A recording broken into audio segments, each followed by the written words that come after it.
Allah Taalаны qanchalik maqtagan sayın артынан ошончолук шүкүр айтканга шарт түзүлдү. Allah Taalанын бейиште Рамазан айында Кадыр кечесин араян иштерин жараткандыгы ал Кудай кааласа өтө чоң нерселер. Бирок инсаният жерде менен өзүбүз бир туруп акыбалыбызды бир караганда канча шүкүр айта турган нерселер бар. Эки бутка тик турганы, тилин сүйлөп турганы, көзүн көрүп кулагын угуп турганы. Ушулардын бүт бардыгына биз Алла Таалага шүкүр келтиришке, дайыма өзүбүзгө бада кылышка биз зарыл маселе болушу керек. Акыркы 10 күндүгүн ичинде дагы мусулмандарды кубандыра турган Кадыр кечеси.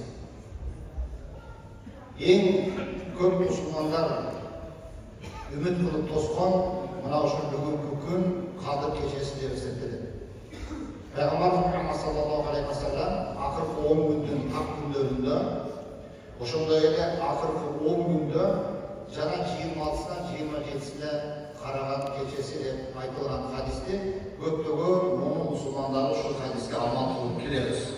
Бүгүн Кудай кааласа Алла Тааланын уруксаты менен, изини менен Жабраил алейхиссалам баш болгон бир нечелеген фериштелер жер бетине түшүп, Tanazzalul malaikatu war-ruhu fiha bi-idni rabbihim min kulli amr salamun hiya hatta matla'il fajr. Sadaqallohul azim.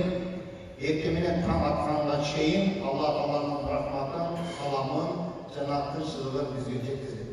Кимде ким уктабай отурган болсо, иншалла элинде ушул саламдарга эгедер болот турганда. Бүгүнкү Кадыр кеченин кандайдыр бир белгиси барбы деп сураганда, Пайгамбар Мухаммад саллаллаху алейхи ва саллям эки белгини айтты. Биринчи белги Кадыр кечеси боло турган таңында чыккан күн өз нурун чачыратып чыкпайт. Бүгүн кээ-бириңиздер балмасаңыздар керек, эртең менен бир аз күн бүркөлдү, күн өзүнүн нурун чачыратпай, айга окшоп чыкты турат. Иншалла биз үмүт кылабыз, Алла Таалам сөзсүз ушу бүгүнкү күндү Кадыр кечеси кылып бизге туш келтирсин. Экинчиси кечинде бир аз күн бүркөлүп, жамгыр жааш ыктымалдары болот. Мына ушул нерселер Кадыр кеченин белгилери болуп эсептелет турган. Эң негизгиси мына ошол Жабраил алейхиссалам фериштелер менен жерге түшкөндө биздин Рамазандан кийинки Рамазанга чейин биздин тагдырыбыз жазылат.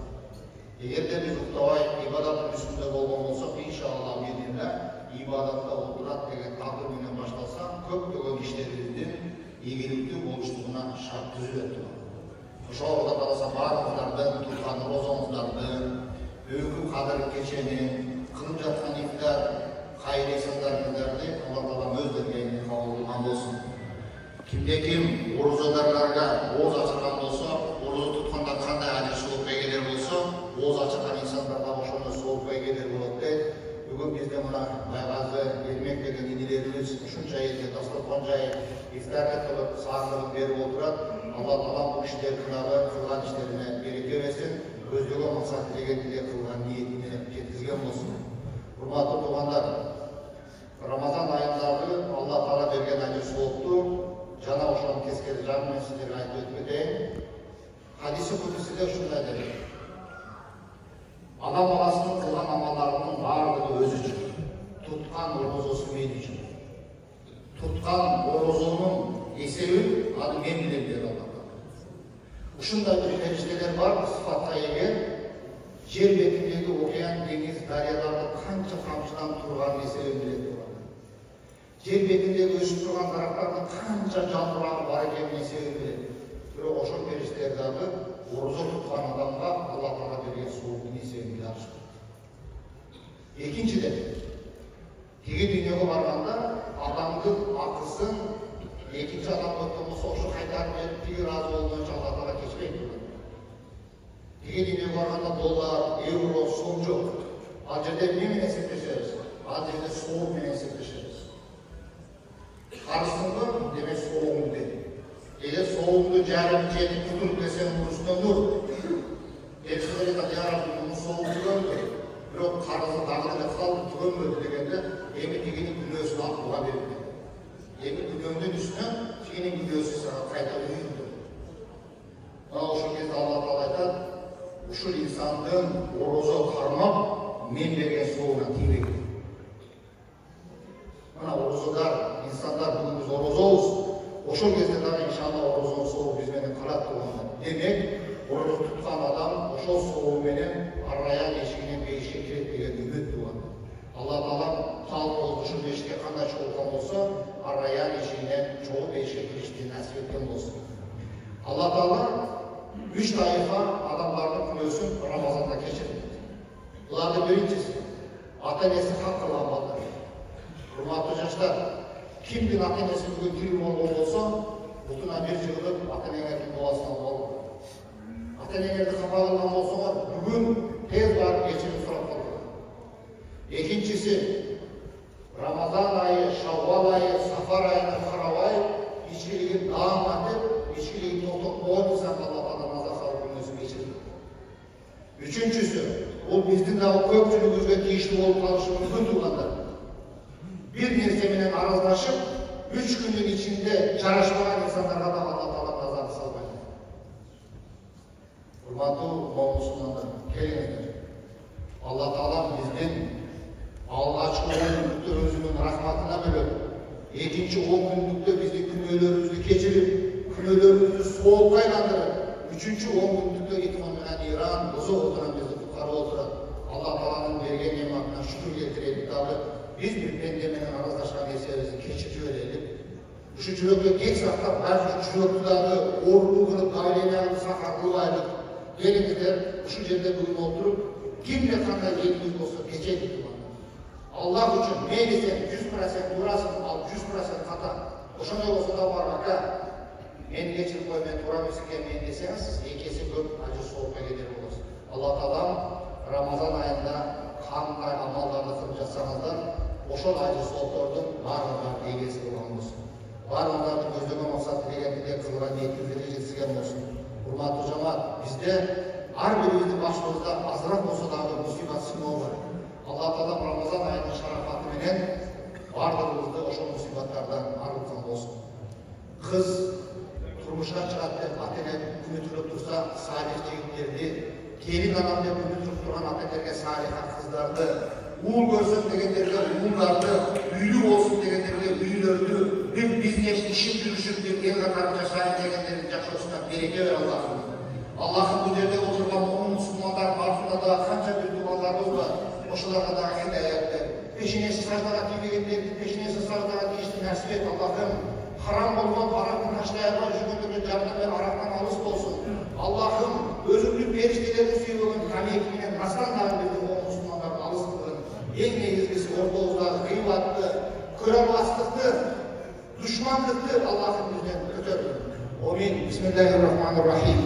Allahümme nesalüke ilmen nafi'an ve amelen mutekabbelan ve dua'an mustacaban ve rizkan vasiyan halalan tayyiben ve şifaan min kulli da'in rahmetike ya arhamar rahim. Allahu ekber. Ötken yılдағы Ramazan'da sağlığımızda oturup, bugün oturmaya kalkan Müslümanlarımız var. Allah adam keyingi Ramazan'da kim özge nasip kılar, kim özge nasip olur. Allah Taala var olsun ömrümüzde bereke versin. Ortamızda hiç anda bir arazdaşu, geç sakloo, janagı jip körүү деген нерсе kalmasın. En negizgisi hazır adal juktulар. Ortasından mutlak verilmiş olsun. Erkeklerin derecesi öz ordunda, ayaklarının öz ordunda olsun. Buna Cenab-ı Melaikeler düşkün gezde nasıllar? Melaikeler düşkün gezde Allah Teala'nın yerini var. Eğer de adal cuklusu menen şunu vacip olan insanlara da salam verir. Eğer de adal cuklusu menen bir olup cinsli katnaş kılıp, hadi siz usul veresiz. Sizge de salam verir. Alar bir kan adamına salam verir. Eğer de sınav şunu direkt olmalı olsa, boşu olan salam verir. Allah Teala'nın erkekleri sınavdan yüksek falan olsun. Varınızlarına çok rahmat, ibadatınızlarına bereke, tarkavamızlar, Allah Teala'sı sağlıkları var, sağlıklı şu yerde kılıp, Allah Teala'sı bağımlı cemaatını okup, taraf etsenizler, nur üstüne nur olup, varınızlarına çok rahmat. Cuma restoranlardan bazı yerlerin açıkçı olup, bu mecid cemaatine görüp olan, Urmat Fırat Seyday, Karnarız 30 gün unaqa ishlarga qildi.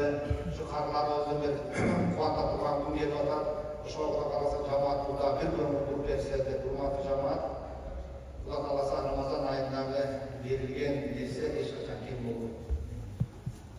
Qarlarga bergan narsa hech qachon kim bo'lmaydi. Sebablar kilogram. Ularning ikinci yılda söyledi. 30 gün Alloh taolasi bizni beyişe kirishimizga shular sebepler bo'ldi. Sebebi Qur'oni Karimni ma'nosini biz yaxshi tushunmaymiz. Qaysi juzga o'qiganlarni da bilmaymiz. Biroq biz shunday bir ixlos bilan turamiz-da. Mana o'sha ixlos bilan turgan uchun, o'sha ixlos bilan turgan insonlar beyish bo'ladi inshaalloh. Beyishi sizlar tasavvur. O'sha Alloh taolasi kelinglar, harakatlaringizni yaxshilab, ko'ngilni ko'tarib uzataydi. Bunu qanaqasi men bilaman, hozir bergan aklımdan qaraysam bo'ladi. Egolarni aqlaysam harakat berishga Amin. Allah Taala o'shunday berishi jo'marchilik berdi, ishlarga egilib bersin. Yuklarimizni tinchlik bo'lsin. Harakatlarimizda shu yerda quvonib kelsin. Bizlar shu yerda harakatlarimizga mashinalar mingizgan Xudo xolasa. Bizni jamoat ayollarni xizmatini beribdi. Alloh Taala orqada o'shdan bersin. Alloh Taala ovozini bolasi, ota-ona bolasi, Allohning qulini hozir bo'lib, qavmda ishlayvergan suratda bo'lib Amin Xudoy taolo hazratlarimizga ömrünüz qisqa, yubileyosida amanchilik bo'lsin. Bog'lar qarni tavarda sog'lik bo'lsin. Erga chiqqandagi xizmat qilib, ko'p yillar xizmatimiz bor bo'lib, aman bo'lib yubileymiz. Amin, amin.